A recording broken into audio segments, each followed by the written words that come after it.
to the Hotel California.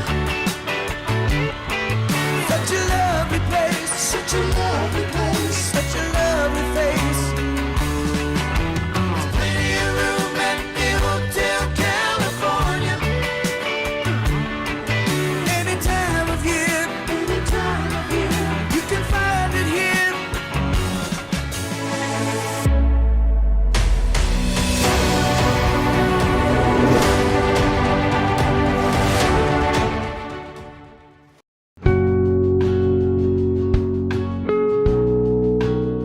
My parents both loved music and were somewhat musical, not on a professional level, but there was always music in our house. There were always records from the time I can remember, either 45 RPM records or 78 RPM records. My mother played piano and I had piano lessons when I was a kid, so there was always music around. My father loved to listen to the radio, and my grandfather too. The region I'm from is sort of a crossroads between cultures. I grew up in the northeastern corner of Texas, and so I was exposed to music from the Ozarks. I was exposed to the music of New Orleans. I was exposed to Western swing. I was exposed to rich blues from tradition in East Texas. I was kind of a skinny little kid. I wasn't very athletic. I was picked on. I was beat up. I went to a pretty rough school, a lot of pretty rough country boys. And I was a sensitive little kid. Music gave me a place to stand. I know you wanna love her. Let me tell you, brother, she's been sleeping in the devil's bed. There's some rumors going round. Someone's on the ground. She can rock you in the nighttime till your skin turns red. Ooh, chair woman, see how high she flies. Ooh, chair woman, she got the moon in her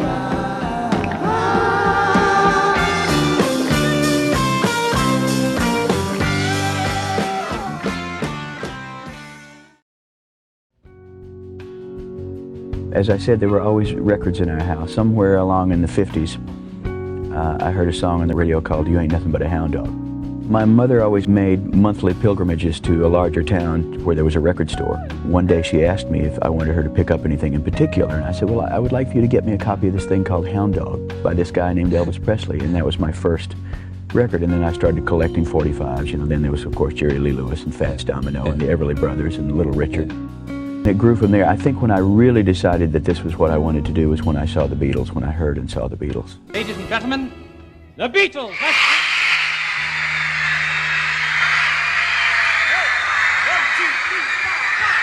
Close your eyes and I'll kiss you.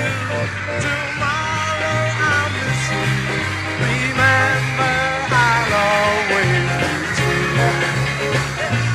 And then while I'm away, I'll ride home every day, and I'll send all my loving to you. All my loving I will send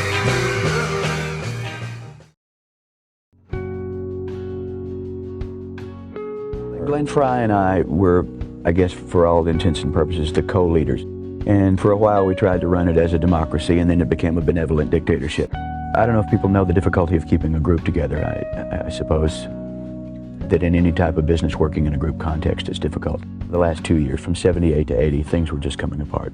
We didn't get a break. We just went non-stop through the 70s.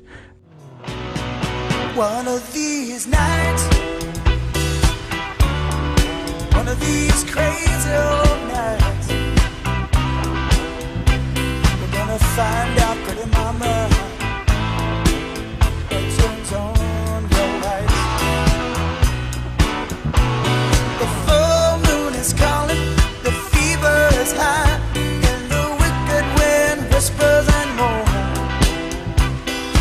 You got your demons and you got desires, but I got a few of my own.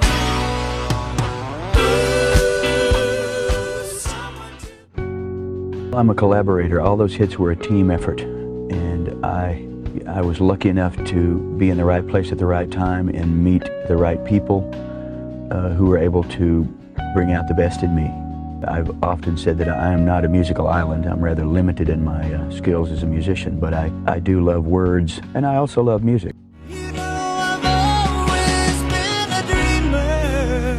Spent my life running round, and it's so hard to change. Can't seem to settle down, but the dreams I've seen lately keep on turning out and burning out and turning out the same. So put me on a highway and show me a sign and take it to the limit one more time. The incredible sales of Hotel California. Every group has a zenith. Every group has a peak, a creative peak, a sales peak, and that was ours. And then comes the pressure of trying to repeat that, because you feed the machine that is the record business, and the machine, the monster, wants more. The monster constantly needs feeding, and you get caught up in this whirling vortex of success and money and fame and pressure, and then of course drugs were involved. We were all doing what everybody was doing at the time. It interfered with our ability to be objective. It interfered with our ability to get along with one another. Tempers were short. Insecurities were on the surface. We didn't really do anything about it. It's another tequila sunrise, staring slowly across the sky. They said goodbye.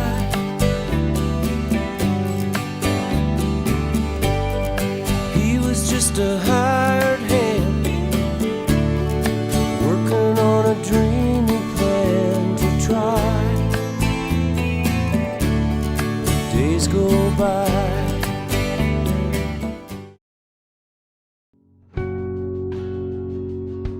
Our record producer was the referee, and our manager was the group therapist. There are very few managers that will really tell you what you need to hear, because they want to continue to be your manager. They don't want to rock the boat. But, you know, we were adults. We were of age, and I think people feel limited somewhat in what they can say to a very successful artist who is over the age of 21. On the other hand, we were fairly prolific and creative in spite of all that. Beautiful faces in loud empty places. Look at the way that we live, wasting our time on cheap talk and wine. Left us so little to give, and that same old crowd was like a cold dark cloud we could never rise above. But here in my heart, I'll give you the best of my love. Oh, oh, oh, sweet darling, you get the best of my, you get the best of my love. Oh, oh, oh, sweet darling, you get the best of my, you get the best of my love. I'm learning to live without you now. A lot of fortuitous things have happened, and it's also the result of a lot of hard work, I think. I mean, I have a work ethic that my mother and father handed down to me. I don't know. People often ask me what I think about my place in the music industry, and I don't know, because I'm on the inside looking out. I've been trying to get down to the heart of the matter, but my will gets weak, and my thoughts are scattered, but I think it's about forgiveness. Forgiveness, even if you don't